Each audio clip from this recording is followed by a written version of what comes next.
अज़ीज़ान मिल्लत इस्लामिया, मैं सबसे पहले मुबारकबाद पेश करता हूँ तमाम अरकान कमेटी बानियान जलसा और हुज़ूर के उन तमाम दीवानों को जिन्होंने इस महफिल को सजाकर हमें और आपको अल्लाह और उसके रसूल की बातें करने का मौका फराहम किया। अल्लाह रब्बुल इज़्ज़त सबकी कोशिशें, काविशें, मेहनतें अपनी बारगाह में कबूल फरमाए। मिंबर रसूल पर उलमाए अहले सुन्नत का नूरानी काफिला जलवागर है और हर शख्सियत अपनी जगह मुमताज़ और जुदागाना है। सबका नाम नहीं लिया जा सकता फर्दन फर्दन, वक्त काफ़ी हो चुका है।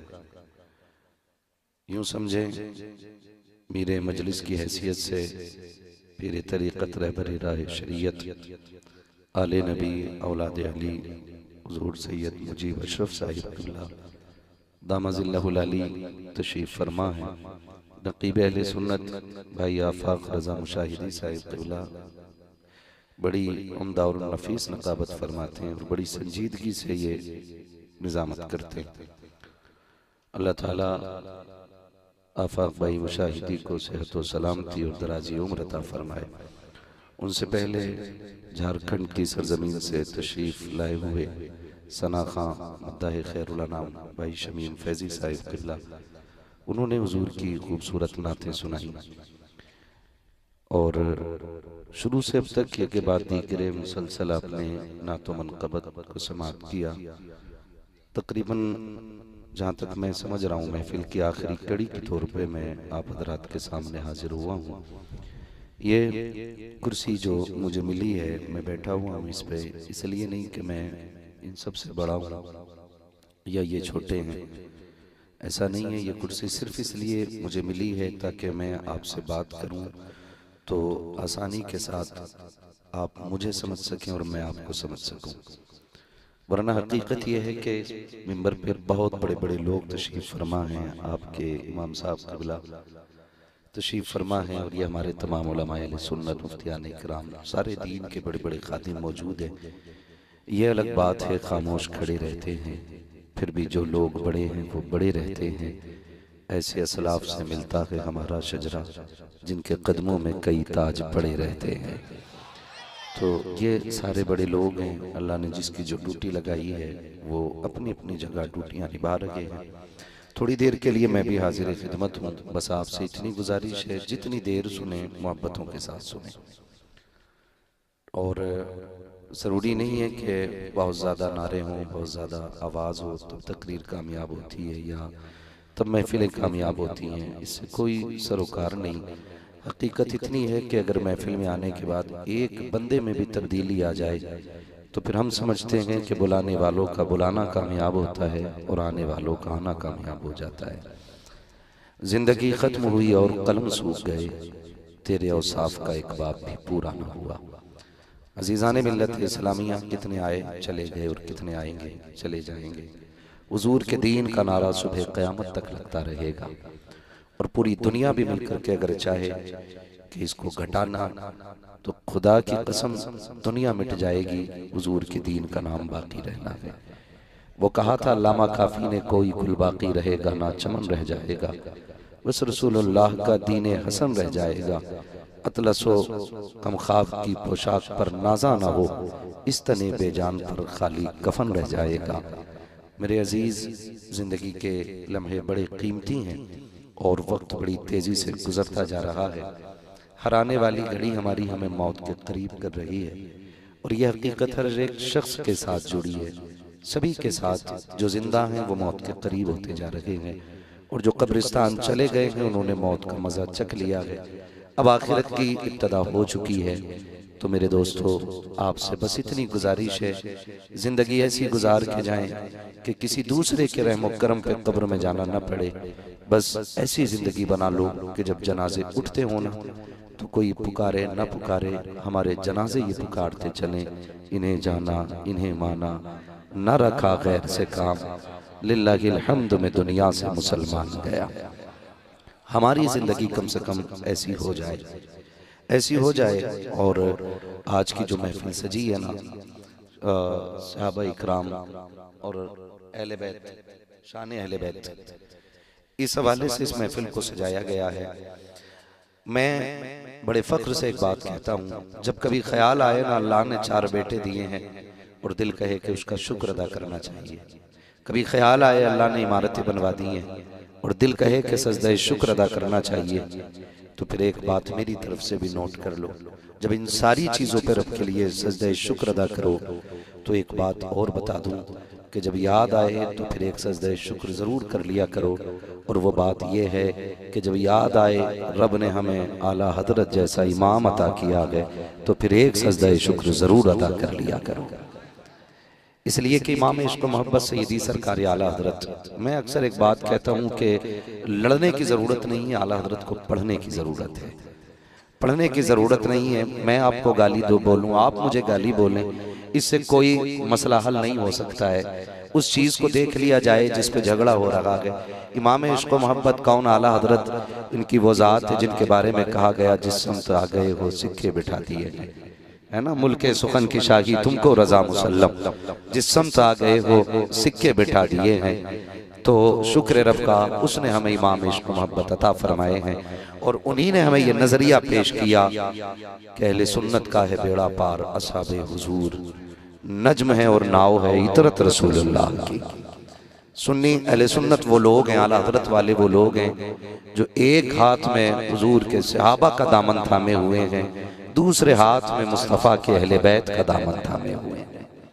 ये हमारा अपना मुकद्दर है। अल्लाह ने हमें वो खुशनसीब बनाया है कि हमारे दामन में न किसी सहाबी की गुस्ताखी का दाग है, न अहले बैत की गुस्ताखी का दाग है, न किसी वली की गुस्ताखी का दाग है। हम वो लोग हैं जो हर वली को मानते हैं, साथ मौला अली को माना करते हैं, और सिर्फ मौला अली को नहीं, मुस्तफ़ा के 4 यारों को माना करते हैं, हुजूर के हर सहाबी को माना करते हैं। और हम हमेशा कहते हैं हर सहाबी ये नबी जन्नती जन्नती, वही बोले जिसका ये अकीदा हो, हर सहाबी ये नबी। पीछे वाले लोग अगर कचड़े बैठे हैं तो मुझे कोई एतराज नहीं है, और मैं कभी ये नहीं कहता हूँ फलां को उठा के भगा दो, फलां को बैठा लो। मैं तो कहता हूँ जिसकी मर्जी चाहे बैठे आकर के, यहाँ छुपा के बात नहीं होती, यहाँ छाप के बात होती है। और अल्लाह का शुक्र है हम उस पक्के और सच्चे अकीदे वाले लोग हैं कि जो आंखें खोल के इंसाफ का चश्मा लगा के हमारी बात सुन लेना तो महफिल खत्म होते होते उसे कहना पड़ता है मैं मुजरिम हूँ आका मुझे साथ ले लो, कि रास्ते में हैं जा बजा थाने वाले। तो हम मसलक के आला हज़रत वाले लोग हैं और हमारे एक हाथ में सहाबा का दामन है, हमारे एक हाथ में अहले बैत का दामन है। वो बड़ी प्यारी बात किसी ने कही थी, मुझे शायर का तो नहीं पता, लेकिन आफाक भाई शेर अच्छे लगे थे। कहा था मदीना काश अपना भी वतन होता तो अच्छा था, मदीना काश अपना भी वतन होता तो अच्छा था, वही गुलजार अपना भी चमन होता तो अच्छा था। निकल जाता हमारा दम नबी का नाम ले लेकर, मदीने में मेरा गोरो कफन होता तो अच्छा था, मदीने में मेरा गोरो कफन होता तो अच्छा था। हुजूर ने फरमाया हो सके तो मेरे मदीने में आके मर जाना, हो सके तो मेरे मदीने में आके मर जाना, और अगर यहां ना मर सको तो मेरे मदीने में मरने की तमन्ना लेके मर जाना, हो सके तो मेरे मदीने में मर जाना। और आका यहाँ ना मर सके, हुक्म हुआ फिर अगर यहाँ ना मर सको तो मदीने में मरने की तमन्ना लेके मर जाना। फिर क्या मिलेगा? हुजूर फरमाते हैं क़यामत में जो मेरे मदीने में मरेगा ना वो मेरे साथ उठाया जाएगा। हुजूर जो यहाँ न मर सका, फरमाया जो कहीं भी मरे मेरे मदीने की तमन्ना लेके मर जाए वो दफन हिंदुस्तान में होगा, उठाया मदीने के कब्रिस्तान से जाएगा। वो पता नहीं किसने कहा था तैबा से दूर रहकर गर्दफन हो गया तो पहुंचेगा मेरा लाशा करवट बदल बदल कर। ये हैदर परवाज पहुंचेगा मेरा लाशा करवट बदल बदल के। हम वो लोग हैं जिन्हें हुजूर के शहर की मिट्टी भी बड़ी प्यारी है। शहर की मिट्टी बड़ी बात है, हमें हुजूर के शहर का नाम बड़ा प्यारा है। सोचो तो सही, हम जिसके शहर से इतना प्यार करते हैं उसके सहाबा से कितना प्यार करते होंगे, हम उसकी अहले बैत से कितना प्यार करते होंगे।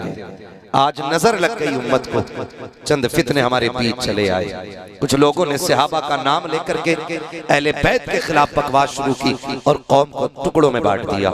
फिर एक जमात ऐसी निकली जिसने अहले बैत का सहारा लेकर के सहाबा के खिलाफ बकवास शुरू की, फिर एक टुकड़ा और कर दिया गया। याद रखिएगा, जन्नत में वही जाएगा जो सहाबा का भी वफादार होगा, मुस्तफा की अहले बैत का भी वफादार होगा। ये याद रखिएगा। और इस तरह के जितने भी फितने परवर लोग हैं, हमें उन सब से बच के रहना है, उन सब से बच के रहना है।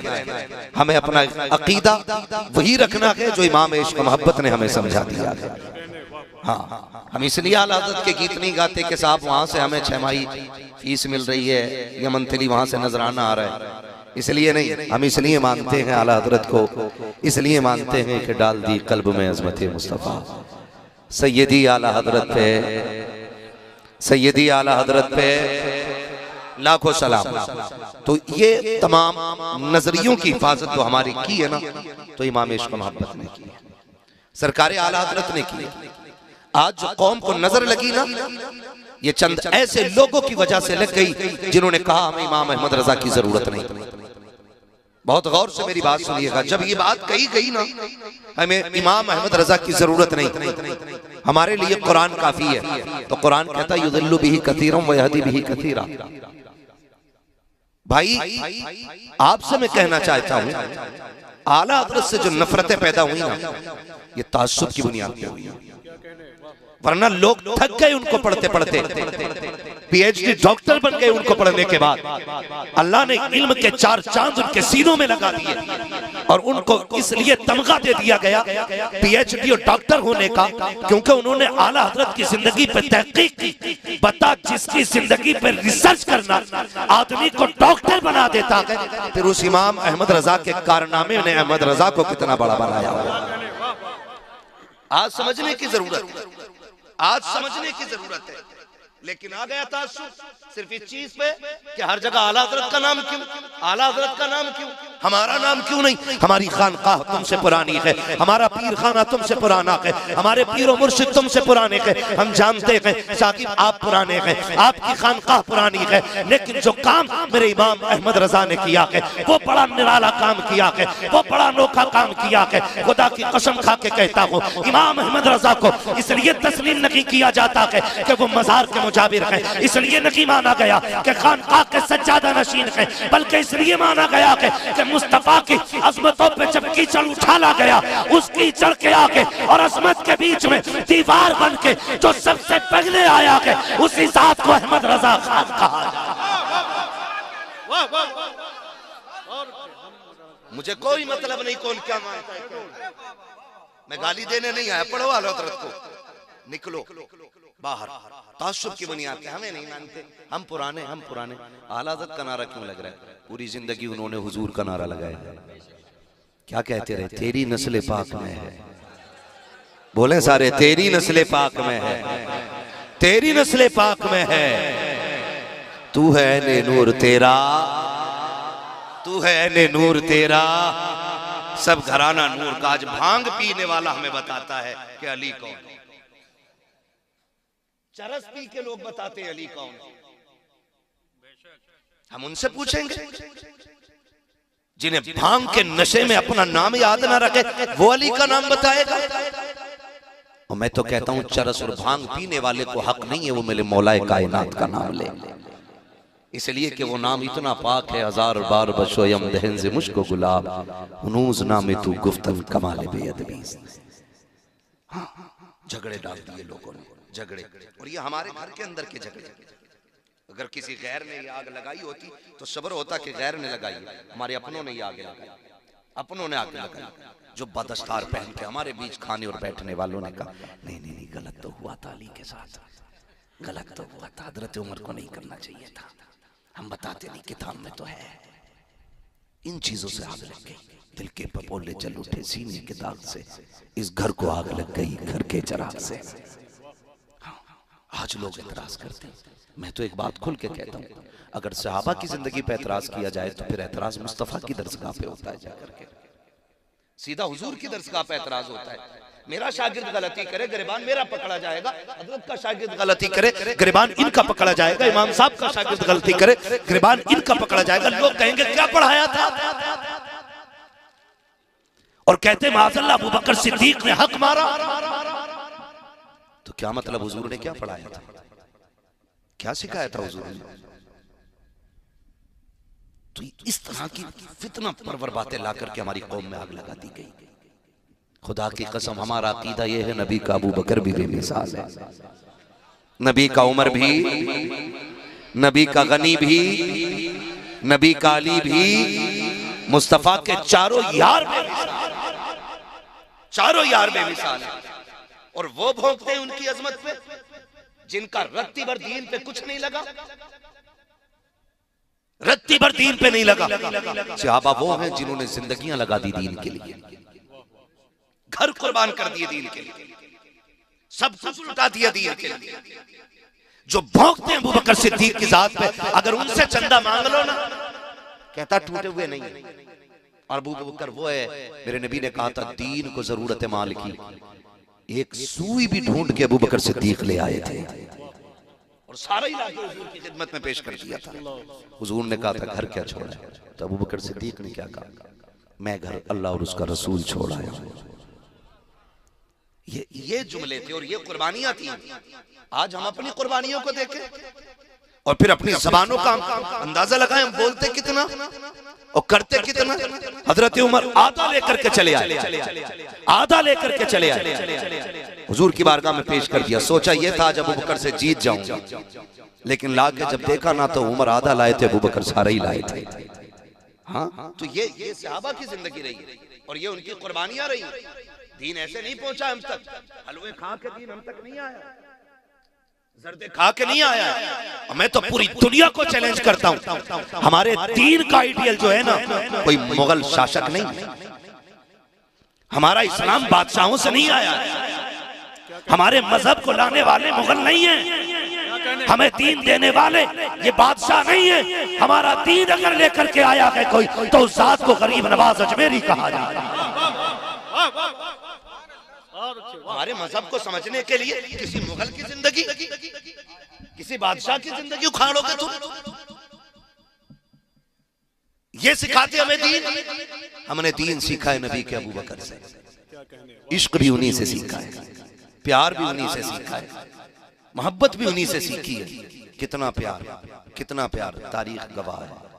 हुजूर ने हिजरत फरमाई, बिस्तर पे किसको लेटाया, बोले हजरत अली को, साथ किसके चले? ये जितने लोग उमरा करके आए, इनसे जाके गारे शोर की ऊंचाई पूछो, कितनी ऊंचाई है। अबू बकर सिद्दीक हुजूर को कंधे पे बैठा के पंजों के बल चले। आज बड़े बड़ों की पिंडलियां दर्द कर जाती हैं, सिद्दीक पंजों पे लेके चले और जाके दरवाजे के बाहर उतारा। हुजूर अंदर मैं जाता हूं, क्यों? हुजूर मैं देखूं ना अंदर सफाई है कि नहीं। एक बात तो समझ में आ गई, जिस दिल में हुजूर आते हैं उस दिल में पहले अबू बकर आया करते हैं। जब तक अबू बकर मुआयना नहीं कर लेते हुजूर अंदर जवाब नहीं भाई, हुजूर अंदर आते ही नहीं है। अबू बकर सिद्दीक अंदर गए। आज लोग पगड़ियां बचाते हैं, हुजूर की अजमत पे भौंका गया, लोग मसला समझ के बैठे रह गए खानकाहों में। किसी ने पगड़ी बचाई, किसी ने जुब्बा बचाया। अबू बकर तेरी अजमतों पे कुर्बान जाऊं। कार के अंदर गए, सुराख देके अमामे के टुकड़े किए, एक एक सुराख बंद किया और बता दिया लोगों, जब बात मुस्तफा की हो तो अमामे नहीं बचाए जाएंगे, बल्कि मुस्तफा की अजमत और नामूस पे पहरे दिए। नारे तकबीर, नारे रिसालत, मसलके आला हजरत, अज़मते मुस्तफा। माशाअल्लाह, बहुत अच्छे, वाह। एक एक सुराख बंद किया, किस चीज से? अमामा, फाड़ के एक एक सुराख। हुजूर आ जाएं, सफाई हो गई है। हजरत अबू बकर सिद्दीक अंदर, हुजूर आ गए। फिर देखो, गोद अबू बकर की, सर मेरे मुस्तफा का था। ऐसा नसीब हो तो ला के दिखा, तेरी 70 पुश्तों में इतनी नेकियां नहीं होंगी जितनी एक गार में नेकी मेरे अबू बकर सिद्दीक ने कर डाली है। एक बंदा लाके 70 पुश्तों की सारी नेकियां उठा, मैं अबू बकर की वो गोद वाली नेकी लेके आता। खुदा की कसम, गोद में अबू बकर के हुजूर का सर है। अजीब मंजर था। हुजूर सो गए, अबू बकर जागते रहे। मुझे तो पहली बार पढ़ा तो हैरत भी हुई। हुजूर इतने हमदर्द थे कि हुजूर के घर में एक खादिमा रहती थी। गर्मी का मौसम था, नींद लग गई। हुजूर ने फरमाया, आयशा जी या रसूल अल्लाह का पंखा लाएं। उम्मुल मोमिनीन आयशा सिद्दीक़ा पंखा लेके आई। हुजूर अपनी हवा करें? कहा नहीं, आपने लिया और खादिमा के ऊपर पंखे से हवा करना शुरू कर दिया। खादिमा के ऊपर। उम्मुल मोमिनीन आयशा सिद्दीक़ा कहती हैं, रसूल अल्लाह आप इसकी हवा कर रहे हैं? हुजूर ने फरमाया, क्या मुझे गर्मी लगती है तो ये मेरी हवा नहीं करती है? इस अखलाक का पैकर जो खातिमा की अपने हाथ से पंखे से हवा करे, आज वो सो गया। अबू बकर या रसूलल्लाह राज क्या है? एक दिन मैंने पूछा था ना, अबू बकर तेरी ख्वाहिश क्या क्या है? अबू बकर ने 3 हसरतें बयान की थी। 3 में से एक ये थी, मेरी तमन्ना रहती है हमेशा कि चेहरा मुस्तफा का हो, आंखें अबू बकर की होनी चाहिए। कहा जी भर के दीदार कर ले, आज जी भर के दीदार कर ले, जी भर के दीदार कर ले।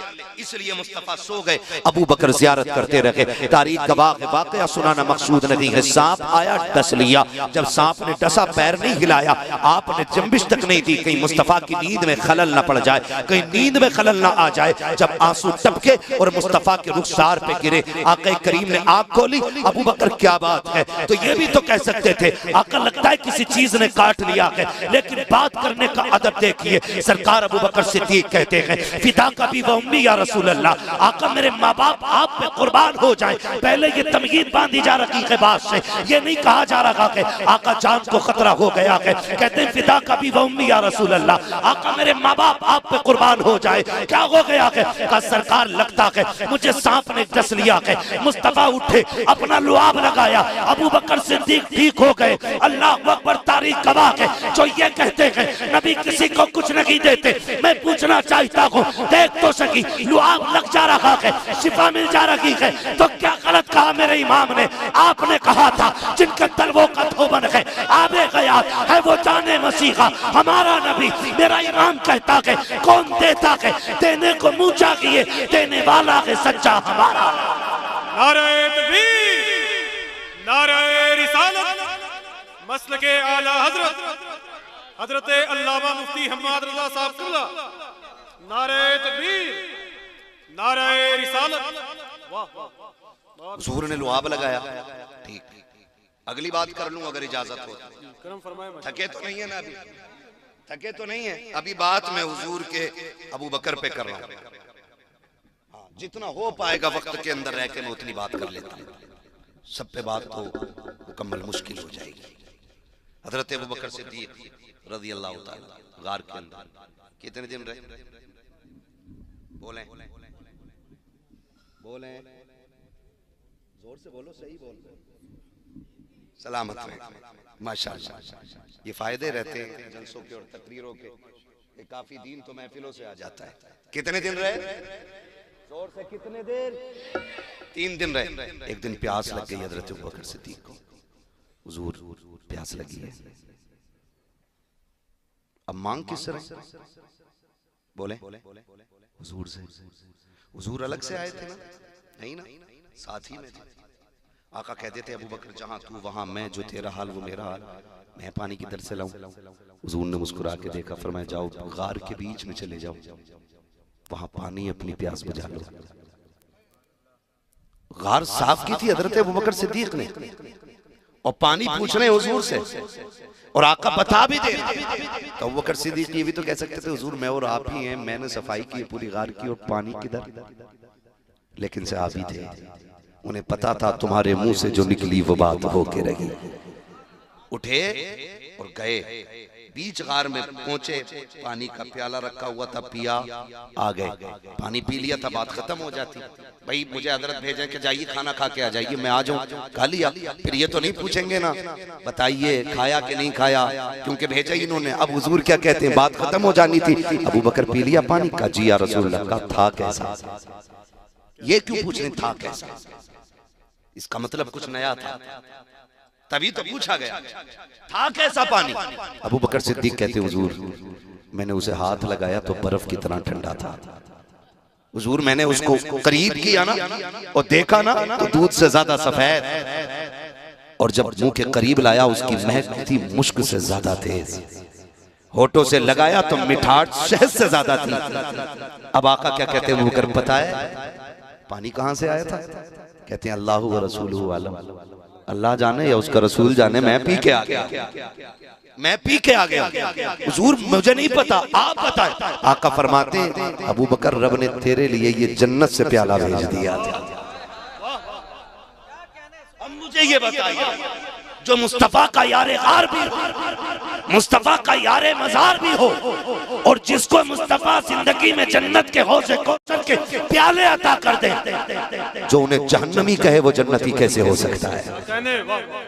हो सकता है वो पक्का जहन्नमी है जो नबी के अबू बकर को जहन्नमी कह के पुकारे। होश कर, तुझे ख्वाब में एक दिन हुजूर दिख जाए तो पूरी जिंदगी ख्वाब बताता कि मेरे ख्वाब में हुजूर आए थे, और अबू बकर वो है जिसके दरवाजे पे दूल्हा बन के मेरा नबी खुद चल बगर हो रहा। औकात में रहने की आदत चाहिए। ये अबू बकर सिद्दीक की शान, बात अगर करता तो बड़ा हजरत अबू बकर सिद्दीक हर काम में सबसे पहल करते हैं, सबसे आगे हजरत अबू बकर सिद्दीक रहते थे। वुजू का मसला है, हुजूर को पहले वुजू के लिए पानी आप पेश कर रहे हैं, हुजूर को नमाज पढ़नी है, अबू बकर सिद्दीक पहले इंतजाम कर रहे हैं हर जगह। तो हजरत अली के भाई थे, हजरत मुस्लिम, हजरत अकील, हजरत अकील हजरत अली के भाई, एक वो नए नए ईमान लेके आए। उन्होंने सोचा हर मामले में अबू बकर जीत जाते, एक बार मैं इनसे जीतूंगा। ये सोच के ना, हसद नहीं था उनमें, रश्क था, और चाहते थे कि हम आगे निकले नेकी करने में एक दूसरे से।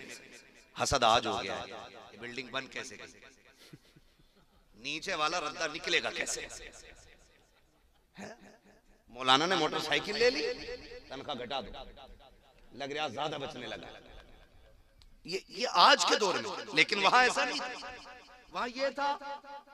वहां ये था कि नहीं मैं पहल करूंगा, ये नेकी मुझे पहले करनी है। ये सोच करके ना हजरत अकील मस्जिद में आके देखा, सोच रहे थे हुजूर के पीछे, जस्ट पीछे हजरत अबू बकर खड़े होते थे। सोचा आज इनसे पहले मैं जाके बैठ जाऊं। देखा अबू बकर सिद्दीक पहले से बैठे हुए थे, आ गए, उठा दिया, उठे अबू बकर, हजरत अली भी मस्जिद में, उठाया, कहने लगे पीछे हट जाइए। हजरत अबू बकर पीछे, फिर उनका अदब और उनका प्यार देखे, खानदान है ना हुजूर का। कहते शहजादे इजाजत हो तो यहां बैठ जाओ, पूछ रहे हैं, लेकिन हजरत अकील ने कहा और पीछे जाइए। आप फिर एक सब पीछे हो, यहां कहा और पीछे जाइए, कहा यहां बैठ जाऊं, कहा नहीं और पीछे जाइए। आखिरी सफा अबू बकर उनकी मर्जी के बगैर बैठे नहीं। कहां गए ये लड़ाने वाले, आग लगाने वाले, इनकी नस्लें तबाह हो जाएंगी जो इल्जाम तराशी करते हैं। हजरत अबू बकर सिद्दीक सबसे पीछे आ गए, बैठ गए। नमाज पूरी हुई, हजरत अली उठे और हुजूर की बारगाह में, हुजूर जी अकील को बुलाएं, जरा डांट दे थोड़ा सा। क्या हुआ? कहा आज मस्जिद में बड़ा अजीब मसला हो गया। कहा क्या? कहा उसने ना अबू बकर को अगली सबसे पिछली सफ में भेज दिया। अब हुजूर तो कुछ नहीं बोले ना, कुछ नहीं बोले। हुजूर फरमाते हैं अकील को छोड़ो, ये बताओ मेरा अबू बकर क्या कह रहा था। ये रिश्ते कहते ये बताओ मेरे अबू बकर ने क्या कहा। हजरत अली कहते या रसूल अल्लाह, अकील ने कहा पिछली सब कहा, फिर पीछे पहुंचे, कहा और पीछे, कहा और पीछे हो गए, आखिरी सफा गई। सरकार अबू बकर ने कुछ नहीं कहा था, लफ्ज शहजादे कह करके उनकी अपनी जबान में कहा, इजाजत लेते रहे, जहां मिली वहां बैठ गए। सरकार फरमाते कोई मेरे अबू बकर को बुला लाए। हजरत अबू बकर सिद्दीक आए हैं। हजरत अबू बकर सिद्दीक के आते ही मुस्तफा अबू बकर सिद्दीक का चेहरा देख रहे हैं। हजरत अकील बगल में बैठे हुए हैं और बगल में बैठे हुए हजरत अकील, सरकार दो आलम सल्लल्लाहु तआला अलैहि वसल्लम ने हजरत अकील के कंधे पे हाथ रखा हुआ है और बात अबू बकर सिद्दीक से कर रहे हैं और कहते अबू बकर यार बताना क्या हो गया था मस्जिद में, क्या हो गया था मस्जिद में। मुस्कुरा के कहते आका कुछ भी तो नहीं, एक शहजादे की जिद पूरी कर रहा था जिसमें शहजादे की रजा थी, अबू बकर भी उसमें राजी हो गया था। आका बात कुछ भी तो नहीं थी। हजरत अली कह रहे हैं आका पूछो ना अकील से ये बताएगा इसने क्या किया है। आका करीम ने अबू बकर से पूछा अबू बकर कोई तकलीफ का, सरकार कोई तकलीफ नहीं, हम तो आपकी हर मर्जी पर राजी हैं। इतनी बात जब फाइनल हो गई, अब मुस्तफा ने हजरत अकील के कंधे पे हाथ रख के कहा था अकील तुझे पता है मेरा अबू बकर कौन है। सुन अबू बकर वो है जब मक्के में मुझ पे लोगों ने हमले किए थे, अबू बकर ने अपना जिस्म पेश किया था। तुझे बताऊं अबू बकर कौन है, जब कांटे बिछाए जाते थे मेरी राह के कांटे अबू बकर ने चुने थे। तू जानता है अकील अबू बकर कौन है। सुन जब हिजरत की रात आई थी तो सवारी मेरे लिए देने वाला अबू बकर था। तुझे पता है ये कौन है जो गार में 3 दिन मेरे साथ रहा। अबू बकर वो है जिसे सांप ने काटा। अबू बकर वो है जिसका सफर मेरे साथ रहा। तुम्हें पता है यकीन अबू बकर कौन है जिस मस्जिद में बैठा है तू बैठा इसमें है, लेकिन इस मस्जिद की कीमत मेरे अबू बकर सिद्दीक ने अदा की। नारे तकबीर, नारे रिसालत, मजहबे इस्लाम, अज़मते अबू बकर। ये शान सरकार अबू बकर सिद्दीक की। हुजूर फरमाते हैं सुनो, आखिरी बात हुजूर ने हल कर दी। फरमाया सुनो अकील, जब कयामत होगी ना सुभान अल्लाह, मैं सबके एहसानों का बदला दे चलाऊं, क्या कहने, वाह वाह, लेकिन मेरे अबू बकर का बदला बाकी है। कहा ये मैं नहीं दूंगा, मैं हाथ पकड़ के लेके जाऊंगा अबू बकर का रब की बारगाह में। मैं कहूंगा मालिक मैं सबके बदले दे के आया हूं, अबू बकर के एहसान का बदला तू अता फरमा दे। तो शुक्र है हम उमर वाले भी हैं, हम अबू बकर वाले भी हैं, हम मौला अली वाले भी हैं, हम उस्मान गनी वाले भी हैं, हम मुस्तफ़ा के सारे यारों को मानते हैं, हुजूर के सारे वफादारों को मानते हैं। आज जरूरत हमारे लिए जो सबसे अहम है वो ये है कि हमें हुजूर के सहाबा की जिंदगी को अपनी जिंदगी में उतारना है। ये सबसे ज्यादा अहम बात है। सबसे ज्यादा अहम बात यह है कि हुजूर का किरदार हमें अपनी जिंदगी में लाना है। हम कोशिश ये करें कि हमारी सुबह शाम ऐसे होने चाहिए जिससे खुदा भी राजी हो और मदीने वाला मुस्तफ़ा भी राजी हो। ये कोशिश करनी है नौजवानों। कोई मसला नहीं है, 4 दिन जी लोगे, 5 दिन नारे लग जाएंगे, 6 दिन लोग बातें कर लेंगे, लेकिन जब मौत आएगी ना तो वहां यहाँ वाले इश्तिहार और कैलेंडर काम नहीं आने, यहाँ के नारे वहां काम नहीं आने। वहां सिर्फ एक सिक्का चलता है और वो सिक्का मेरे नबी की गुलामी का सिक्का है, वो हुजूर की गुलामी का सिक्का है। कामयाब वो नहीं है जिसने 4 बीघे जमीन छोड़ी, आगे पीछे अपनी बिल्डिंग और इमारतें छोड़ गया। कामयाब वो है जो अपने पीछे छोड़ी जाने वाली औलाद को मुस्तफा का वफादार बना के छोड़ गया है। वो सबसे ज्यादा कामयाब आदमी, सबसे ज्यादा कामयाब जिसकी जिंदगी ऐसी है। आज ना हमें तो मालूम ही नहीं, दीन हमने जो है ना अपनी मर्जी के मुताबिक बना रखा है, मर्जी के मुताबिक। कुरान कहता या अय्युहल्लज़ीना आमनू उदखुलू फिस्सिल्मि काफ़ा, ए ईमान वालों पूरी तरह से इस्लाम में दाखिल हो जाओ। तुम्हारा जाहिर भी इस्लामिक होना चाहिए और तुम्हारा बातिन भी इस्लामिक होना चाहिए, पूरे पूरे हो जाओ। ये नहीं जलसों में तो हम दीन पे हैं और यहाँ से निकले आ गई बारात, बज गया बाजा, डीजे चल रहा है, फिर भी हम मुसलमान हैं। पूरे पूरे दाखिल हो जाओ। हर जगह हर लम्हा हमें लोग देख के ये न कहें कि पता नहीं कौन जा रहा है, हमारा किरदार बता दे मुस्तफा का वफादार जा रहा है। ऐसी जिंदगी हमें गुजारनी है। सबसे ज्यादा जरूरी इस वक्त है तो वो यही है कि आका करीम का किरदार लोगों के सामने रखा जाए। ये तमाम जिम्मेदार लोग बैठे हुए, मैं पूरी जिम्मेदारी के साथ कह सकता हूँ कि हम हमारे सजदे देख के लोग मुसलमान नहीं होंगे, हमारे रोजे देख के लोग मुसलमान नहीं होंगे। ये तो हमारी वो फर्ज इबादत है जो हमें खुल के छुप के हर हाल में करनी है। लेकिन जानते हो सबसे बड़ा असर जो पड़ता है वो किरदार का पड़ता है, अखलाक का पड़ता है। आज तक कोरोना था ना, हाँ कोरोना का ही तो दौर था, जो मुस्लिम नौजवानों ने पानी जब पिलाया था रोड पे चढ़ के, तो जात देख के नहीं पिलाया था, प्याज देख के पिलाया था। आज तक उसकी मिसाल नहीं मिलती। क्यों? क्योंकि अखलाक जो है ना ये दूर तक जाता है। आप किससे कैसे मिलते इसका असर सबसे ज्यादा पड़ता है। आपके रवैये लोगों के साथ कहते हैं इसका सबसे ज्यादा असर पड़ता है। लेकिन आज अखलाक की सबसे बड़ी कमी है, सबसे बड़ी कमी अखलाक की। मैं कहूं अगर मुझे जगह ना मिले ना यहाँ बैठने की, तो मैं नीचे बैठ जाऊंगा, तो मैं सबको गाली दूंगा ऊपर वालों को। मेरे जैसे आदमी को ऊपर बैठने की जगह नहीं थी। ये मामला है। और अगर हमारे समाज का कोई थोड़ा सा मशहूर आदमी आ जाए तो वो चाह रहा है मेरा बाप भी मेरे लिए उठ के खड़ा हो, वो इस्तकबाल करे हमारा। नहीं, ये बिल्कुल नहीं होना चाहिए। हुजूर का किरदार आप देखें, हुजूर का किरदार। हुजूर की बारगाह में जब अदी बिन हातिम आए ना हुजूर की बारगाह में, और आका करीम को चेक करने के लिए आए थे कि मेरी बहन ने जो कहा है वो सच है कि नहीं। सिर्फ चेक करने आए थे। हुजूर की बारगाह में आए, बैठने की जगह नहीं थी। हुजूर की बारगाह में महफिल लगी हुई थी, जगह नहीं बची थी। मुस्तफा ने मुजम्मिल वाली चादर दी थी। इसका क्या करना है? मेरा नबी फरमाता है इसे बिछा के बैठ जाए। हैरत में पड़ गए अदी बिन हातिम, ऐसा तो आज तक कोई देखा ही नहीं। फिर उन्होंने चादर को लिया और सीने से लगाया। कहा महबूब ये बिछाने के लिए नहीं, ये तो सीने से लगाने के लिए है। कहा जब इतना बड़ा आदमी होते हुए अखलाक इतना आला है कि अपनी चादर बिछाने दे दे, फिर जो दीन वो लेके आया होगा वो दीन कितना आला रखा होगा।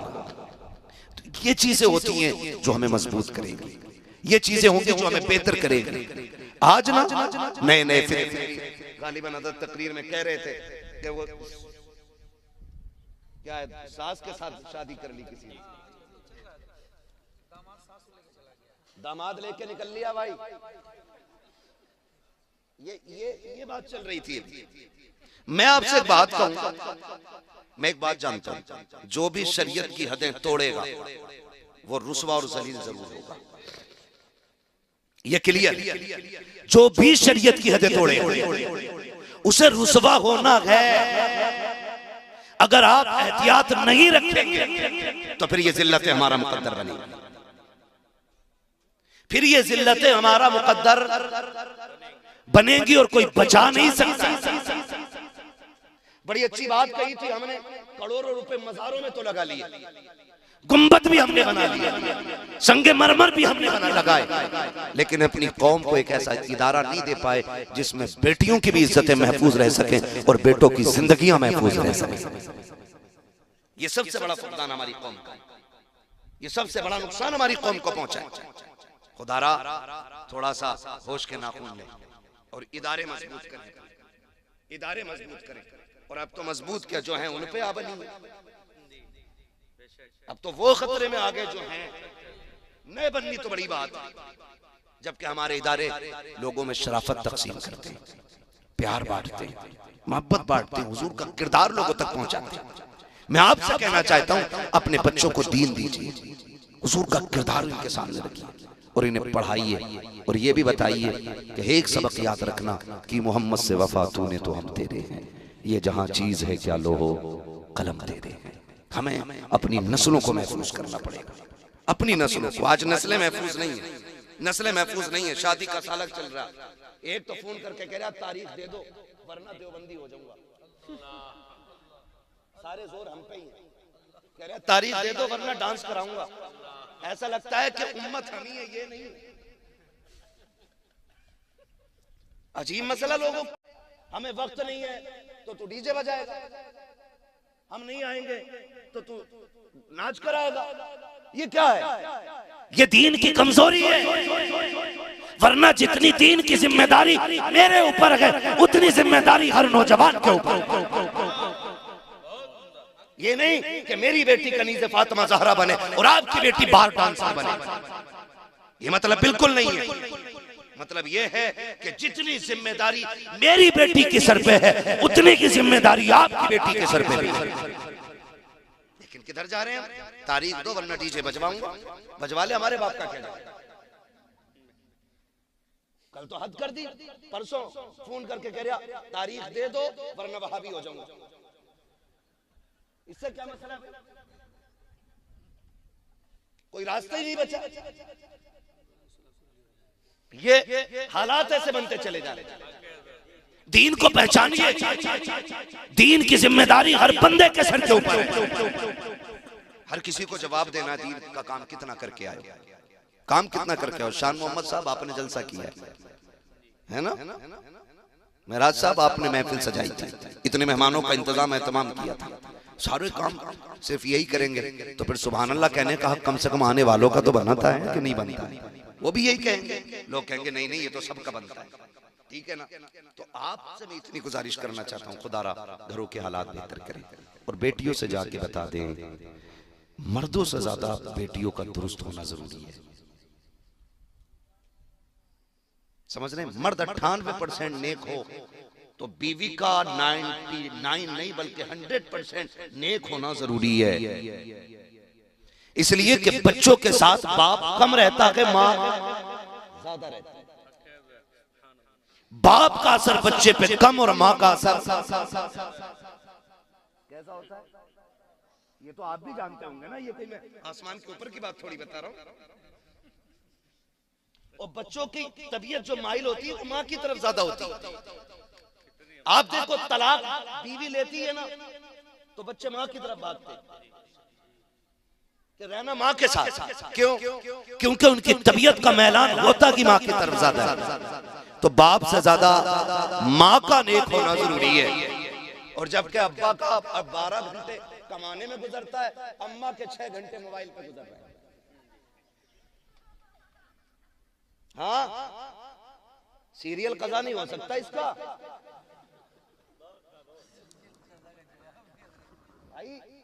सही कह रहा हूं, ये कंडीशन है इनकी।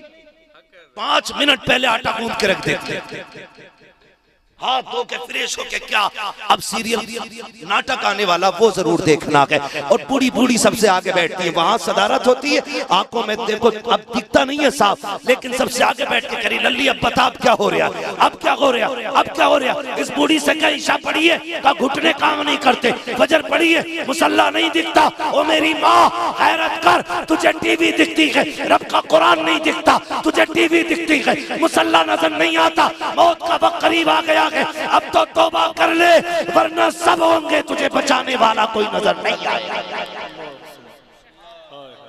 जाओ जाके बताओ बेटियों से।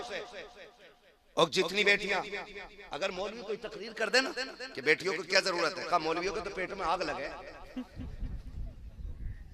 ये बात की जाती है।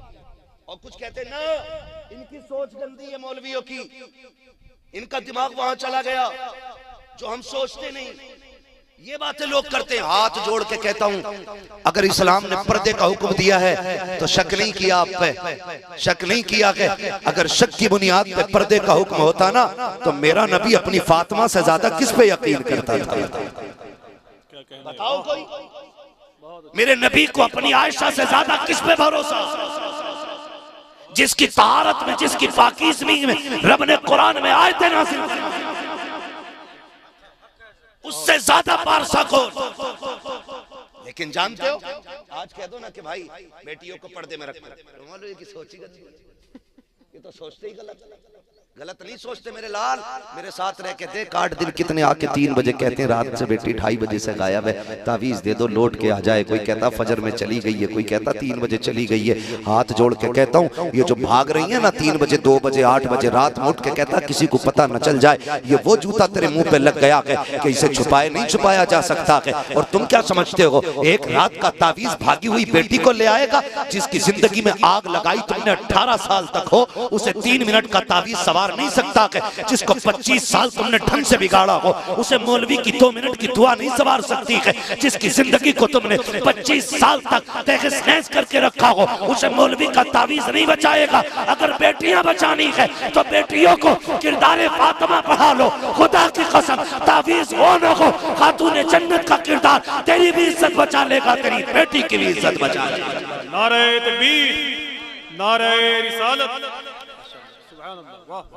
कह रहे बड़ा भरोसा बेटी पे, वह भरोसा हमें भी है, अपनी बेटी है भरोसा हमें भी है बीवी पे।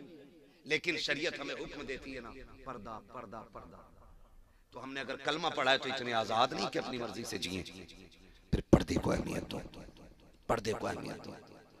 जरा खुद बताओ, दिल पे हाथ रख के जो सवाल करने लगा हूं, बताओ जो बच्ची तुम्हें नकाब में दिखती है, दिल से उसकी इज्जत करने को जी चाहता है कि नहीं? हाथ उठा के बताएं कितने लोगों का जी चाहता है कि इसकी इज्जत की जाए। ये तो हर शख्स की कहानी, मिंबर वाले नहीं, स्कूल वाले भी, खेत वाले भी, सब ये समझते हैं कि पर्दे वाली बेटियां इज्जत वाली बेटियां होती हैं। फिर जरा ये बताओ, जब तुम्हें नकाब वाली कोई भी बच्ची का जी चाहता है ये इज्जतदार है, तो फिर हमारी अपनी बच्चियां पर्दे में क्यों नहीं है? क्या जरूरत पड़ी है उन्हें मोबाइल देने की? क्या जरूरत पड़ गई थी? उनका बिजनेस है क्या है? आग जो लगाई है ना हजरत, ये ऑनलाइन तालीम जब से आई है इसने हमारी बेटियों का बेड़ा गर्क करके रख दिया। मैं अगर कहूँ आपको मसला के आला हज़रत का नारा लगाओ, कसम से कलेजे फाड़ के हम लोग नारा लगाते हैं। अजमेर वाले का नाम का नारा कलेजे फाड़ के लगाते हैं। हुजूर क़यामत में अगर पूछेंगे, सुन बिल्डिंग तूने बनाई थी बच्ची की तालीम के लिए, कोई इदारे बनाए थे क्या? कोई जवाब होगा इसका? आज बेपर्दगी आम हो गई है। शादी में चले जाओ तो गैरतमंद आदमी किसी शादी में 5 मिनट खड़ा नहीं हो सकता है। ये हया वालों की बात कर रहा हूँ, बेगैरतों की तो कोई बात ही नहीं है। ये तो जहां चाहो वहां खड़े हो जाएं बेगैरत को, लेकिन गैरत वालों की बात कर रहा हूं। एक गैरतदार बंदा ना शादी में 10 मिनट नहीं रुक सकता, क्योंकि वहां हया शर्म सबका जनाजा निकल गया, कुछ नहीं बचा। ये कंडीशन हमारी है। काश मुझे उस बच्ची के जूते मिल जाएं जिसने फिलिस्तीन में इंटरव्यू देते वक्त ये कहा था। उससे जो पूछा गया था कि तुम हर वक्त नकाब में रहती हो, उसने कहा जी जागती नहीं, हम तो सोते भी हैं तो नकाब पहन के जूते। अल्लाह करे काश उस बच्ची के अगर जूते मिल जाए ना। बड़ी प्यारी बात उसने कही थी, हम नकाब पहन के इसलिए सोते कि पता नहीं दुश्मन का कब बम और गोली आए और हमें जिंदगी से आजाद कर जाए। कहीं ऐसा ना हो कि जब मलबे से लोग हमें तलाश कर रहे हों तो हमारा जिस्म बेपर्दा पड़ा हो।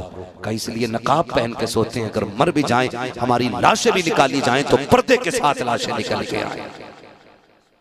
इनकी गोद में पैदा होते हैं अल्लाह के शेर। ऐसी माओ का मुकद्दर है कि अल्लाह इनको सलाहुद्दीन जैसे बेटे दे रहा है। आज का हाल कह के तो दिखाइए, जरा दुपट्टा ही रख ले सर पे, करी ओढ़ के देखो 3 मिनट पता चल जाएगा कितनी गर्मी हो रही है। ये आदमी को उड़ा देगा, बराबरी चल रही है। वो फिलिस्तीन की बच्ची जो कह रही थी कि हम सोते भी हैं तो नकाब पहन के सोते हैं, इससे सबक सीखना चाहिए मेरी बेटियों को। याद रखिएगा, जमीन अच्छी होती है तो फसल अच्छी होती है, माँ अच्छी होती है तो नस्ल अच्छी।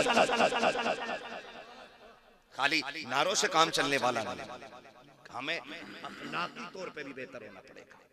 अखलाकी तौर पे सबको मौत आनी है ना, जिसे नहीं आनी है वो कतई ना बोले भाई। और हमारे लिए भी कहीं से ले आना अबे हयात ढूंढ के, तुम्हारे साथ हम भी जी लेंगे। मौत आनी है नहीं, सबको आनी है ना, तो काम ऐसे कर जाओ कि कब्र में शान से जाओ। हुजूर का दौर है, बच्ची ये शोहर आ गया, शोहर गया किसी काम से परदेस, जाते जाते उसने कह दिया मेरी इजाजत के बगैर घर से कदम न निकालना। वो तो चला गया। कुछ दिन गुजरे थे, सगा भाई आ गया। कौन है? का भाई तेरा। दरवाजा खोला, भाई कैसे आए? का बाप की तबीयत खराब है, चल तुझे बुलाया है। उसने कहा मैं चल तो जाती, लेकिन शोहर की इजाजत नहीं है। उसने कहा बाप की लम्हात जिंदगी के आखिरी है, चलना भाई, वो तुझे देखना चाहते हैं, चलना बहन। भाई ने कहा, उसने कहा नहीं, एक रास्ता है, हुजूर से पूछ लो, अगर वो इजाजत दे देंगे तो फिर मैं चलने के लिए तैयार हो जाऊंगी। भाई गया हुजूर की चौखट पे, आका मेरी बहन ने और शोहर ऐसे से कह के चला गया, आप इजाजत दें तो ले जाऊं। मुस्तफा कहते हैं जिसे शोहर ने इजाजत नहीं दी उसे मोहम्मद भी इजाजत नहीं देगा। आज मुझे बताओ तो सही हो। कहती है तू रोक के दिखाइए, रोक के दिखाइए, खा लेगा क्या रोटी? डर के मारे वो जबरदस्ती इजाजत ले।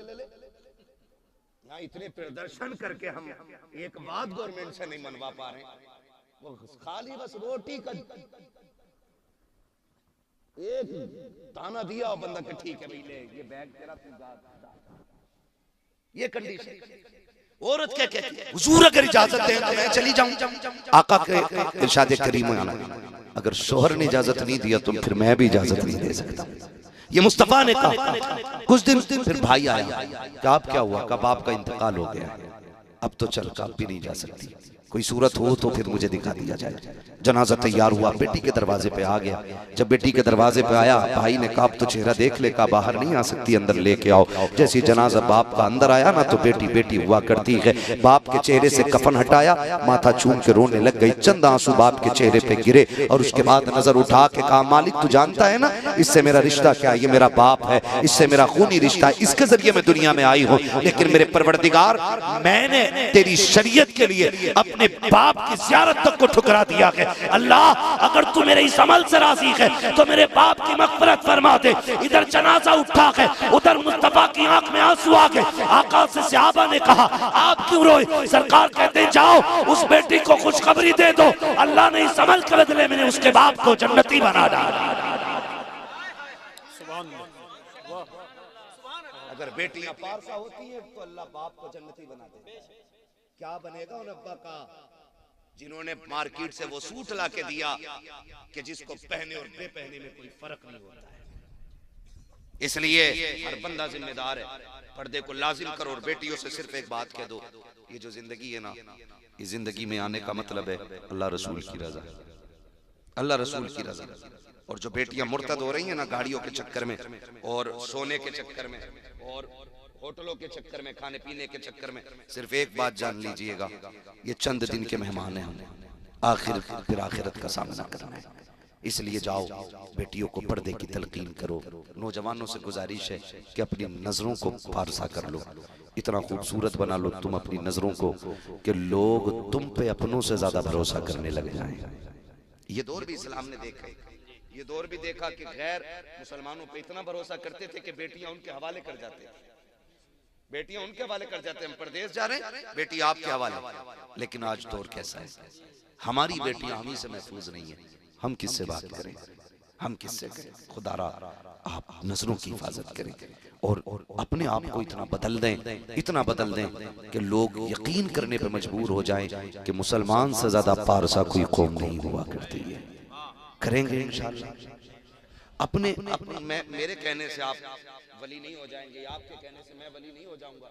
ये जो अंदर बैठा है ना सबसे बड़ा मुफ्ती, इससे पूछा करो हम कैसे हैं, खुद से पूछ मैं कैसा हूं, ये बताएगा हम कैसे हैं। आप मेरी तारीफ कर दें तो इससे मेरे रुतबे बुलंद नहीं होंगे, आप मुझे गाली दे दें तो मैं घट नहीं जाऊंगा। बात यह है कि ये बताता असल क्या है। इसलिए हर बंदा अपना मुहासबा करे, अपने आप को बेहतर करे। फरमाया गया ईमान वालों पूरे पूरे इस्लाम में दाखिल हो जाओ, पूरे पूरे इस्लाम में दाखिल होना है। हमें अपना जाहिर भी हुजूर की पसंद के मुताबिक करना है और अपने बातिन को भी हुजूर की पसंद के मुताबिक करना है। ये कोशिश कीजिएगा। शादी ब्याह होंगे तो अब डीजे वीजे बजता तो नहीं है, नहीं बचता है ना, खुदा सलामत रखे। और जहां जहां जिसकी रिश्तेदारी हो वहां तक ये पैगाम पहुंचना चाहिए कि हम हुजूर के निकाह को सुन्नत समझते हैं और उस सुन्नत को हम इस तरह से राइज करते हैं कि कोई भी काम शरीयत के खिलाफ हमारे घरों में नहीं होता है। ये पैगाम वहां तक पहुंचना चाहिए जहां जहां आप जाते हो, जिस जिससे आप मिलते हो। और तब्दीली इतनी लाइए, इतनी तब्दीली लाइए कि अब कम से कम ये कहना ना पड़े न समझोगे तो मिट जाओगे हिंदी मुसलमानों, तुम्हारी दास्तान तक भी ना होगी दास्तानों में। कितनी बातें हम आपसे बहुत ज्यादा नहीं कह पा रहे हैं, बस आपसे इतनी गुजारिश है। हम जो बैत अक़दस का मसला है, उस मसले में जो हाल इस वक्त गजा का है, वहाँ के बच्चे और बच्चियों का है, हम उनके लिए कुछ भी नहीं कर सकते तो दुआ जरूर कर सकते हैं। उनके लिए खास करके दुआ करें, खास करके दुआ करें। खास करके वो किसी ने ना एक कुत्ते को ना शीशा खिला दिया था कि काटे, पूरी कौम ने बैठ के लिखा था किसी एक नौजवान के ऊपर कि देखिए इंसानियत को शर्मिंदा कर दिया, जानवर के साथ ये किया, जानवर के साथ ये किया, सब लिखने पे आ गए थे। लेकिन आज फिलिस्तीन पे कोई लिखने को तैयार नहीं, लिखने को तैयार नहीं। मैं अगर अपने मन की बात करूं ना, मेरा मन चाहता ही नहीं है उन शायरों को सुनूं जिनकी जबान पे फिलिस्तीन का तराना रहा। ये मैं अपनी बात कर रहा हूँ। मैं समझता हूँ इससे बेहतर सिर्फ कुरान सुनो, जिनकी जबान पे फिलिस्तीन का तज़किरा ना हो उन्हें सुनने का भी हक नहीं है। वो खतीब जो सिर्फ अपनी तकरीर के जोहर दिखाएं, उनके भी बात में सुनने को बिल्कुल रवादार नहीं हो। बात उसकी होगी जो खुदा के दीन की बात करेगा। अब अगर डर है तो डरिए, अगर हमारे मुकद्दर में फांसी है तो हम मरने के लिए तैयार हैं। कम से कम फिलिस्तीन के लिए दुआ करें। कुछ नहीं कर सकते तो दुआ करें, और दुआ के बाद अगला काम क्या करना है, वो चीज जो भी है जो इजराइल के कार्य है उसका सख्त बाइकाट किया गया। हो सकता कोई अक्लमंद यहाँ बैठा हो, क्या करें, क्या फर्क पड़ेगा था, एक दो आदमी ना पिएगा तो, हमें फर्क से मतलब नहीं है, हमें मतलब उससे है हम उन कुत्तों की कोई भी चीज नहीं लेंगे जिनके हाथ बैते अक़दस के मुहाफिजों के खून में भीगे हुए हैं। हमें मतलब इस बात से, मतलब इस बात से, वो एक बच्ची को देख रहा था, मैं सोचता हूँ कहीं ऐसा ना हो, एक साहब ने मुझे बताया, माफ कीजिएगा अगर किसी को कड़वी लग जाए बात, उम्रे पे एक साहब गए, वो लौट के आए, मैंने उनसे कहा कोई बात बताओ, उन्होंने बातें बताई, उन्होंने कहा बड़ा अच्छा लगता होगा, सारी बातें अच्छी होती, कहा एक बात में बड़ी कमी लगी, मैंने कहा क्या, उन्होंने कहा खाना बहुत फेंका जाता है। तो मैं सोच के ना पसीना आ गया, मैंने कहा अगर कयामत में हुजूर ने पूछ लिया तुम मेरे मदीने में चक्कर लगा रहे थे और क्विंटलों खाना फेंक देते थे, जबकि मेरे मस्जिद अक्सा के गिरदो रवाह में रहने वाले मुजाहिदीन एक दाने को तरस रहे थे, तो जहन्नम में जाने के लिए इतना ही सवाल काफी हो जाएगा। सीधी सी बात, दर्द पैदा करो दिलों में, दर्द, अगर दर्द नहीं है तो फिर रोया करो उठ के कि इस सीने में दर्द क्यों। अजीब मंजर, वो उस बच्ची ने क्या कहा था, उसने कहा था मैं जब हुजूर की बारगाह में जाऊंगी ना तो जाके शिकायत करूंगी इस उम्मत की। याद है ना वो जुमले, याद रख लेना, कितनी लंबी लंबी दाढ़ियां हो जाएं, कुर्ते जितने चाहो नीचे पहन लो, जितने चाहो माथे पे ठप्पे लगा लो। फिलिस्तीन की उस औरत ने कहा था या रसूल अल्लाह कयामत में इन मुसलमानों की बख्शिश न कराना, इनकी शफाअत न कराना, ये वो बेगैरत है कि हम मरते रखे और ये ऐश के साथ सोते रखे, हम टूटते रखे और ये अपनी अय्याशियों में डूबे रखे, और तुम्हें खुदा का वास्ता कुछ न कर सको तो इतने तो साथ खड़े हो जाओ, ऐलान कर दो कि सुनो बैते अक़दस वालों, अगर यहूद और नसारा ये रहने वाले इजराइल के कुत्ते अगर तुम्हारे दुश्मन हैं तो फिर हमारे भी दुश्मन। इतना तो हक तुम्हारा भी बनता है। बंद करो इल्ले किल्ले इनका, बंद करो इनकी पेप्सी, बंद करो इनके कोका कोला, बंद करो इनके सारे प्रोडक्ट। मर तो नहीं जाएंगे ना, बोलो मर तो नहीं जाएंगे, नहीं पिएंगे तो फिर बैंड होना चाहिए। मैं अगर कहूँ, मुझसे अगर कोई पूछे तो मैं इजमाली तौर पे ये कहूंगा कि जिस तरह सुअर का खून हराम है ना, उसी तरह इस वक्त में ये इजराइल के जितने भी खाने पीने की चीजें हैं ये मुसलमानों पे सारी हराम हैं। इससे बिल्कुल बचा जाए, इससे बिल्कुल बचा जाए। भाई काट करे मर जाना, कोका कोला मत पीना, पेप्सी मत पीना, ठोकर मार दो। क्या पहले के लोग जिंदा नहीं थे? आज KFC में जा रहे हैं ना, वहां जाकर के पिज्जे बर्गर खा रहे, लात मार दो, हुजूर हम चटनी से खा लेंगे, लेकिन आपके चाहने वालों से गद्दारी नहीं करेंगे। यह आप सबकी जिम्मेदारी बनती है, मेरी जिम्मेदारी भी बनती है। बिल्कुल हम कतई तौर पे इनके लिए किसी भी कीमत पे खड़े नहीं होंगे। वादा करते हैं इंशाअल्लाह, वादा करते हैं इंशाअल्लाह। हाँ बिल्कुल बच जाइए वरना कयामत में फंस जाएंगे। वो कहा था ना, एक माँ ने अपने बच्चे को गोद में लेके कहा था जहाँ हुजूर के पास जाना ना तो उम्मत की शिकायत करना जाके, का कोई हमारी मदद के लिए नहीं आया था। ऐसे ऐसे जुमले हैं उन लोगों के कि कयामत के दिन डर लगता है कि हम लोग पता नहीं कैसे बच पाएंगे। इसलिए हम उनके लिए दुआ करें, उन बच्चों के लिए दुआ करें जो भूखे हैं प्यासे हैं। अल्लाह उनकी खैर से मदद फरमाए, अल्लाह उनके लिए रिज़्क़ का इंतज़ाम करे, अल्लाह उनकी जान की हिफाजत अता फरमा दे। ठीक है ना जी, वक्त काफ़ी हो गया है, बस आखिर में फरमाइश थी हुजूर का शजरा पढ़ दिया जाए और बात ख़त्म कर ली जाए। पढ़ दूँ मैं, अगर ना थके हूँ तो पढ़ दूँ मैं? घुटने छोड़ दो भाई, जवानी में पकड़ोगे भी सही, इस उम्र में घुटने पकड़ोगे तो फिर हो गया नहीं। जवानी 12वीं पे झंडा लगा के ऐसे हिला रहा कह रहा गाड़े के भाई गाड़े हुए और झंडे से ज्यादा खुद हिल गया। सही बता, ये जवानियां रह गई हैं। 3 बजे तक मोबाइल चलाएंगे तो घुटने नहीं पकड़ेंगे तो क्या सर पकड़ेंगे? समझ रहे मेरी? मजबूत रहिए, टाइम से सोइए और टाइम से जागिए, ये भी कंपलसरी होना चाहिए। 3 बजे तक और मैच पबजी पागल कर दिया लोगों को। इसमें ईशा पढ़ के फौरन सो जाया करो, फजर में उठ जाया करो, फजर बाद बिजनेस का आगाज कर दिया करो, 10 बजे का इंतजार न किया करो। हुजूर ने फरमाया अल्लाह मेरी उम्मत के सुबह के वक्त में बरकत अता फरमा। इसका मतलब ये था कि जो सुबह उठेगा अल्लाह उसको बरकत अता फरमा देगा। उठेंगे इंशाअल्लाह सवेरा, है ना? जल्दी सोएंगे? इनके अब्बाओं के नाम लिख लें और पूछना लड़का कितने बजे सो रहा है, तो लड़का खुद कहेगा अब्बा तो खुद 3:30 बजे सोए थे हमारे। ये कंडीशन है हमारी कौम। तो टाइम से सोएंगे, टाइम से उठेंगे इंशाल्लाह। और जलसों को इतना मुख्तसर कर लो, इतना मुख्तसर कर लो कि सुबह उठ के मजदूर मजदूरी पे चला जाए, बिजनेसमैन बिजनेस के लिए चला जाए, ताकि हम अपने बच्चों को हलाल रोजी खिलाते रहें। ये 3 बजे तक 4 बजे तक के जलसों से कोई नतीजा नहीं मिलेगा। इन्हें मुख्तसर कीजिए, कम वक्त में जलसे कीजिए, ताकि सही वक्त में बंदा उठ के फजर की नमाज भी पढ़ सके। करेंगे इंशाल्लाह ऐसा ही। ये कमेटी वाले हमारे भाई बैठे ना अभी, शान भाई किधर है? अच्छा आमिर भाई करवट में, क्या नाम है? महराज भाई, ये करवट वाले हैं ना? अल्लाह सलामत रखे। आपकी जिम्मेदारी, आइंदा जलसा बहुत लंबा नहीं होना चाहिए। इतना मुख्तसर के फजर में बंदा सो के उठ जाए, और या फिर इतना लंबा के फजर यहां पढ़ के जाए। कौन से वाले पे अमल करोगे? पढ़ के जाओगे? बहुत अच्छे लोग हैं माशाअल्लाह। मौलवियों को भी कहीं करना चाहिए, ठीक है ना? तो या तो इतनी लंबी महफिल हो कि फजर पढ़ के उठो, और या फिर इतनी मुख्तसर हो कि आप उठ के फजर पढ़ लें, आप उठ के फजर पढ़ लें, ताकि हमारी जिंदगी में जो रोजमर्रा के मशागिल हैं वो हमारे मुकम्मल वक्त से होते रहे, ठीक है ना? अब मैं अल्लाह तूने घुटने पकड़ लिए, मेरा इन चीजों से बड़ा सर में दर्द होता है यार। बोलो चलो सुभान अल्लाह। मुझे भी पता वक्त बहुत ज्यादा हो गया है, मुझे 2 बजे तक का वक्त बताया गया था, लेकिन अब क्या करें, थोड़ी सी तरतीब ऐसी थी कि वक्त आउट हो गया और नहीं वक्त पे हो पाई बात, ठीक है ना? 2:30 बजने वाले, अब जरा बोलते हैं सारे सुभान अल्लाह। इधर वाले क्यों नहीं बोल रहे भाई? खाली लंगर के सहारे तो नहीं आए थे, घर से खा पी के आए थे, तो फिर जो खा के आए वो बोले जरा सुभान अल्लाह।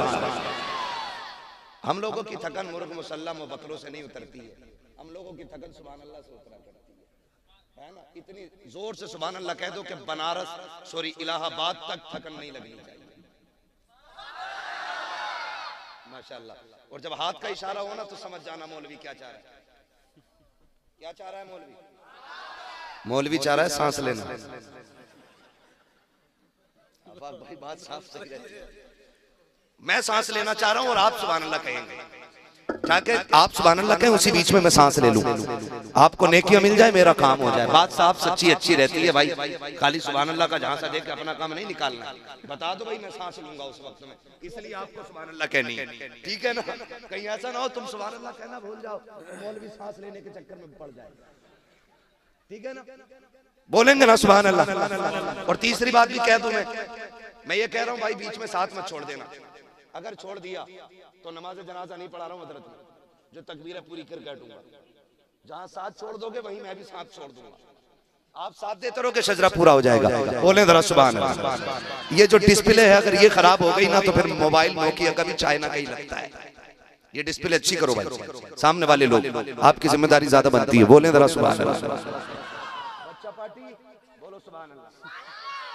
तुमने उन लोगों को हरा दिया कसम से जो बिस्तर पे सो रहे हो। अल्लाह तुम्हारे माँ बाप को सलामत रखे, और ऐसी नस्लें जो आज जलसे में बच्चे बन के आए ना, कल इंशाअल्लाह ये जलसों के सदर बन के उभरेंगे, है ना? तो इनको रखा करो जलसे में, ताकि ये सीख लें हमसे कि महफिलें कैसी होनी चाहिए, ठीक है ना?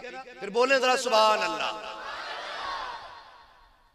इधर को मुंह कर लूं, आप कतई बोलने को तैयार नहीं है, ठीक है ना? सामने वाले बोले जरा सुभान अल्लाह। आदम के बेटे शीश, हाँ इतनी जोर से बोलो कि रोटी जो खाने के टाइम शोर होता है उससे थोड़ी तेज आवाज हो जाए, और आप पे कोई मुकदमा नहीं होगा इंशाअल्लाह सुभान अल्लाह कहने पर, ये मेरी गारंटी है। और आज तक कोई सुभान अल्लाह कहने की वजह से मरा भी नहीं, तो डरो मत, साथ दो मेरा। वरना जितनी जोर से तुम्हारी सुभान अल्लाह हमको कहते हैं ना, जैसे तेरे परमल वैसे मेरे गीत, जैसे तुम कहोगे सुभान अल्लाह वैसी मैं शजरा सुना दूंगा। अब खुद फैसला करना कैसे सुनना शजरा। जोर से बोल दो यार। आदम के बेटे शीश, शीश के बेटे अनस, अनस के बेटे कैनान, कैनान के बेटे मेलाइल, मेलाइल के बेटे ब्यारत, ब्यारत के बेटे इदरीस, इदरीस के बेटे मुतवशिक, मुतवशिक के बेटे लमकनेक नाम, लमकनेक नाम के बेटे नूह, नूह के बेटे साम, साम के बेटे जुल्हाद, जुल्हाद के बेटे शालिद, शालिद के बेटे आबिर, आबिर के बेटे दाता, दाता के बेटे रावा, रावा के बेटे सारू, सारू के बेटे नाखुन, नाखुन के बेटे तारिक, तारिक के बेटे इब्राहिम खलीलुल्लाह, इब्राहिम खलीलुल्लाह के बेटे इस्माइल ज़बीहुल्लाह, इस्माइल ज़बीहुल्लाह के बेटे केदार, केदार के बेटे अवाम, अवाम के बेटे अमल, अमल के बेटे साबित, साबित के बेटे सलमान, सलमान के बेटे रईसा, रईसा के बेटे इलियासा, इलियासा के बेटे औद, औद के बेटे हव्वा, हव्वा के बेटे अदनान, अदनान के बेटे मोहित, मोहित के बेटे नदार, नदार के बेटे मुदिर, मुदिर के बेटे इलियास, इलियास के बेटे मुदरिका, मुदरिका के बेटे खदीमा, खदीमा के बेटे किनाना, किनाना के बेटे नदर, नदर के बेटे मालिक, मालिक के बेटे फार, फार के बेटे गालिब, गालिब के बेटे लुई, लुई के बेटे काब, काब के बेटे मुर्रा, मुर्रा के बेटे किलाब, किलाब के बेटे कुसई, कुसई के बेटे अब्द मनाफ, अब्द मनाफ के बेटे हाशिम है, हाशिम के बेटे अब्दुल मुत्तलिब है, अब्दुल मुत्तलिब के बेटे अब्दुल्लाह है, अब्दुल्लाह के बेटे मोहम्मदुर रसूलुल्लाह।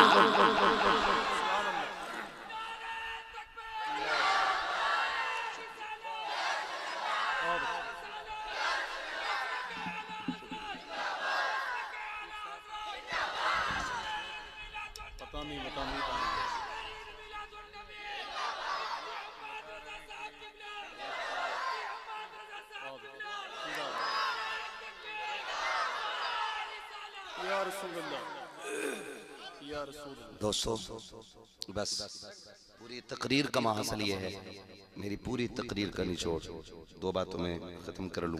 वो ये है कि जब तक जिंदा रहना है मसलक के अहले सुन्नत, मसलक के आला हजरत पे जिंदा रहना है। न हम सहाबा का दामन छोड़ेंगे, न अहले बैत का दामन छोड़ेंगे। वादा करते हैं ना इंशाअल्लाह, ठीक है ना। हम जमाने को बताएंगे कि अली अली भी हमसे अच्छा कोई करना जानता ही नहीं है, ठीक है ना। हम अली के हैं, अली हमारे हैं, ठीक है ना। अल्लाह सलामत रखे। और अगली बात जो मैंने कही, नौजवान अपने अंदर हुजूर का किरदार लेकर के आए। बेटियों से इतनी गुजारिश है कि पर्दे का खास ख्याल रखें, हया अपनी ज़िंदगी में लाजिम कर लें और कोशिश ये करें कि जब तक जिंदा रहें कनीज़े फातिमा ज़हरा बन के जिंदा रहें, ठीक है ना। इंशाअल्लाह कभी ज़िंदगी होगी ना तो फिर सही वक्त पे बैठेंगे और फिर बात मुकम्मल इंशाअल्लाह हो जाएगी। बस जो हुए गलत उनको माफ़ फरमाए रब्बे कायनात। ज़िंदगी ने दिया